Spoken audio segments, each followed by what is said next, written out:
News watch के दर्शकों को अमृता का नमस्कार। बिहार हेडलाइंस में आप सबका स्वागत है। आइए एक नजर डालते हैं की प्रमुख खबरों पर। 11 नवंबर को होने वाली बिहार विधानसभा चुनाव के दूसरे चरण के मतदान की तैयारी प्रक्रिया पूरी। सभी जिलों में चुनाव प्रचार बंद, आचार संहिता लागू। सुरक्षा की कड़ी तैयारी। बिहार चुनाव के दूसरे चरण में 4 लाख जवान और ड्रोन निगरानी चप्पे चप्पे पर रहेगी नजर। दूसरे चरण के चुनाव में 19 विधानसभा सीटों के 4003 बूथों पर शाम 4 बजे तक ही होगा मतदान। 106 बूथों पर शाम 5 बजे तक डाल सकेंगे वोट। बिहार चुनाव को लेकर सीतामढ़ी और बेतिया में सुरक्षा के पुख्ता इंतजाम। भारत नेपाल सीमा 72 घंटे के लिए सील। महागठबंधन ने तैयार किया कुल 12 वादों का चार्ट। घोषणा पत्र में पलायन मुक्त बिहार बनाने के लिए शामिल की कई योजनाएं।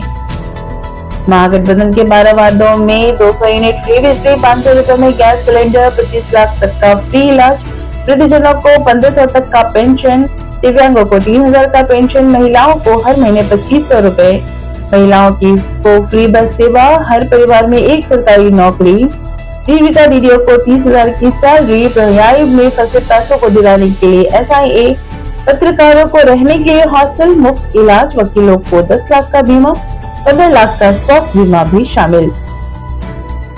तेजस्वी के मतदान में गड़बड़ी की आशंका। आधी रात लाइव पर आकर अमित शाह पर लगाया इलेक्शन को डिस्टर्ब करने का आरोप। मरना पसंद है लेकिन राजद में जाना नहीं। तेज प्रताप के बयान से गरमाई सियासत। टेंशन में दिखे लालू परिवार। चिराग पासवान का दावा। कहा बिहार में बनेगी एनडीए की सरकार। राहुल गांधी के आरोपों को भी बताया बेबुनियाद। दूसरे चरण के मतदान से पहले तेजस्वी यादव को लगा बड़ा झटका। बीजेपी में शामिल हुए राजद के पूर्व प्रत्याशी सुरेश यादव। सुप्रीम कोर्ट ने सम्राट चौधरी के नामांकन रद्द करने की याचिका की खारिज। हैदराबाद निवासी ने अयोग्य उम्मीदवार बताकर दी थी याचिका। चुनाव आयोग मर गया। 4 दिन बाद भी वोटिंग के आंकड़े नहीं दिए। प्रेस कॉन्फ्रेंस में तेजस्वी यादव के बिगड़े बोल। मेघालय तक से सुरक्षा बल बिहार में बुलाए लेकिन झारखंड और बंगाल से नहीं। तेजस्वी ने चुनाव की सुरक्षा नीति पर उठाए सवाल। पूर्वी चंपारण की चिड़िया के बीजेपी प्रत्याशी लाल बाबू प्रसाद गुप्ता पर मतदाताओं को पैसे बांटने का आरोप। Video viral. विपक्ष ने चुनाव प्रचार के दौरान SIR और मुख्यमंत्री महिला रोजगार योजना के बारे में फैलाई अफवाह। विजय चौधरी ने विपक्ष पर लगाया आरोप। चुनाव ड्यूटी के लिए सीतामढ़ी गए 10 पुलिसकर्मी गायब। लिस्ट में 7 महिला सिपाही भी शामिल। कड़ी कार्रवाई के आदेश। मोकामा में निर्दलीय प्रत्याशी राहुल कुमार पर जानलेवा हमला। चुनावी रंजिश में चली लाठें और डंडे। बिहार के कई जिलों में नवंबर में ही टूटा जनवरी का रिकॉर्ड। 13 डिग्री तक पहुंचा तापमान। अगर टिकट बुकिंग का RPF ने किया पर्दाफाश। ब्रह्मोस जैसे सॉफ्टवेयर से 10 सेकंड में ही करते थे टिकट बुकिंग। दलालों द्वारा 150% तक की कीमत अधिक की कीमत वसूली। दानापुर में दर्दनाक हादसा। सोते समय छत गिरने से एक ही परिवार के 5 लोगों की दर्दनाक मौत। इंदिरा आवास योजना से बना था घर। नालंदा में भतीजे ने की चाचा की गोली मारकर हत्या। सरकारी जमीन पर कब्जा के विवाद में की फायरिंग। फर्जी वीजा पर विदेश भेजने के नाम पर तकरीबन 300 लोगों से करोड़ों की ठगी का मामला उजागर। धनबाद व पटना में छापेमारी। अब तक हाथ नहीं आए एक भी नामजद आरोपी।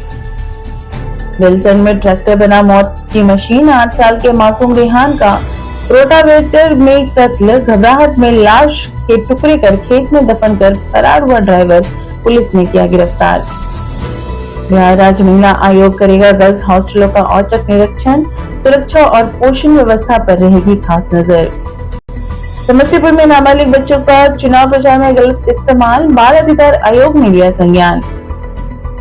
बिहार के सभी सरकारी स्कूलों में रजिस्टर पर छात्राओं की हाजिरी होगी बंद। अब टैबलेट पर क्लास में उपस्थित छात्रों की सामूहिक फोटो अपलोड करेंगे क्लास टीचर। मधेपुरा में NH 106 पर बड़ा हादसा। साइकिल सवार को 100 मीटर तक घसीटती चली गई बस। दर्दनाक मौत से आक्रोशित लोगों ने बस चालक को बनाया बंदी। बिहार में दीपावली छठ के दौरान चोरों ने बंद घरों पर बोला धावा। 3 करोड़ से अधिक के जेवर किए साफ। मुजफ्फरपुर के कई सुनार शक के दायरे में। सुनार माफिया पर पुलिस ने कसा शिकंजा। म्यांमार के KK पार्क से साइबर गुलामी में फंसे 8 बिहारी मुक्त। आर्थिक अपराध इकाई ने शुरू की एजेंटों की जांच। चुनाव से पहले बिहार झारखंड सील, झारखंड के गढ़वा में फंसे बिहार के 50 मतदाता। वैशाली में विदेशी पर्यटकों को लुभा रहा बुद्ध सम्यक दर्शन संग्रहालय सह स्मृति स्तूप पिछले 1 महीने से विदेशी पर्यटकों के लिए बना आकर्षण का केंद्र। बिहार हेडलाइंस में फिलहाल इतना ही। कल फिर मिलूंगी नई खबरों के साथ, बने रहिए न्यूज वॉच के साथ। तब तक के लिए नमस्कार।